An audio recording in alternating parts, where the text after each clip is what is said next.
নামাজটা না পড়ার কারণে আল্লাহ আজকে আমার জাহান্নামের মেহমান বানায় দিছে।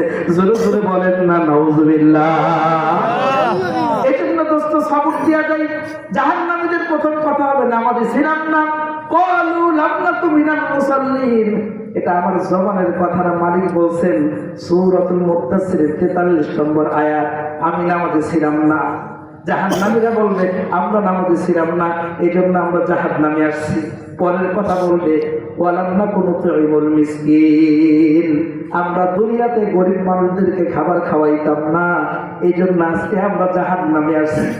ও পদ্মার আলের মাগো, তোমার আমার টেবিলে কত খাবার নষ্ট হয়ে যায়, পচে যায়, আর কত গরিব মানুষ না খেয়ে থাকে, কোনো খোঁজ খবর নিতে পারি না। শোনো তাহলে, জমানার বড় মুহাদ্দিস আব্দুল্লাহ ইবনে মুবারক অনেক বড় আলেম, তিনি নিয়ত করলেন নফল হজে যাবেন, ফরজ হজ না নফল হজে যাবেন।